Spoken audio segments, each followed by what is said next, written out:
Hi అండి, welcome back to my channel. ఎలా ఉన్నారు? అందరూ బాగున్నారు కదూ.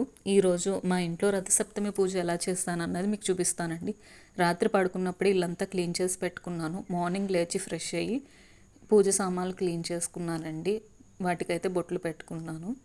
పాలు మా వారు అంతట్లోపు ఆవు పాలు తీసుకొస్తే ఆవు పాలను మరిగించుకున్నానండి. చాలా బాగా పొంగాయి. 3 సార్లు పొంగించాను. చాలా బాగా పొంగాయి. సూర్యనారాయణమూర్తి కోసం పరమాన్నం చేశానండి. ఓ పక్కన పరమాన్నం ఉడుకుతూ ఉంది. బయట నేను పూజకు సంబంధించిన వాటికన్నీ అలంకరణ చేసుకున్నానండి. ఇలా ఈ కలశాన్ని అలంకరణ చేస్తున్నాను. కలశం అంటే కలశం కాదు, రాగి చెంబండి. నేను మా ఇంట్లో పూజ గదిలో రాగి చెంబుని పెట్టుకుంటాను, ఈశాన్య మూల. ప్రతిరోజు పెడతానండి. నేను రోజు పూజ చేస్తాను, మార్నింగ్ ఈవినింగ్ కూడా. మార్నింగ్ పెట్టుకుంటానండి, మళ్ళీ నెక్స్ట్ డే మార్నింగ్ పెట్టుకుంటాను.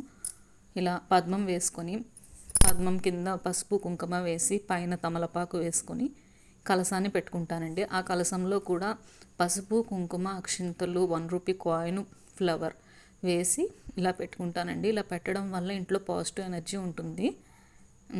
నేనైతే ఇది పెట్టడం 2 months నుంచి స్టార్ట్ చేశాను. చాలా బాగా కనిపించిందండి. ఇంట్లో కూడా ప్రశాంతంగా ఉంది. బయట వచ్చి ఇలాగా చిన్ని చెంబుని పెట్టుకుంటానండి. బయటికి వెళ్ళే ముందు అవి చూసి వెళ్తే మైండ్ ఫ్రీగా ఉంటుంది, పాజిటివ్ ఎనర్జీ ఉంటుంది. బయట కుబేర ముగ్గు వేసుకున్నానండి తులసమ్మ దగ్గర. తులసమ్మ దగ్గర పూజ కూడా కంప్లీట్ అయింది. ఇంట్లో మాకు బయట ఇలా కొంచెం సూర్యకిరణాలు పడుతూ ఉంటాయండి. నేను పై దాకా వెళ్ళకుండా అక్కడే పూజ చేసుకున్నాను.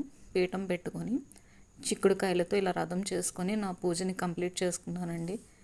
దీపారాధన చేసుకొని కొబ్బరికాయ కొట్టుకొని పరమాన్నం రేగుపళ్ళు అన్నీ పెట్టుకున్నానండి. పూజలో నాకు చెరుకు గడ దొరకలేదండి, అదొక్కటే తక్కువైంది. చాలా బాగా జరిగింది పూజ అయితే మాత్రం. చాలా బాగా అనిపించింది. చూస్తున్నారు కదా, అలా చేసుకున్నాను. ఇంట్లో పూజ కూడా మార్నింగే కంప్లీట్ చేశానండి. మార్నింగ్ 6:37 కల్లా నా పూజ కంప్లీట్ అయిపోతుంది.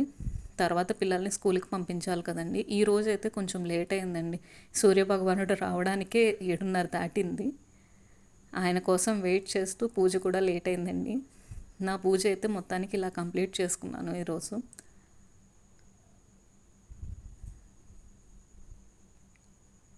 మా బుజ్జి వినాయకుడండి. నేను ఇయర్ మొత్తం ఆయన పూజిస్తాను. వినాయక చవితికి తెచ్చిపెట్టుకుంటాను. మళ్ళీ నెక్స్ట్ ఇయర్ వరకు పూజ చేసి ఆ నెక్స్ట్ ఇయర్ వినాయకుడిని నిమజ్జనం చేస్తానండి. మొత్తానికి నా పూజ అయితే ఇలా అయిందండి. Thank you.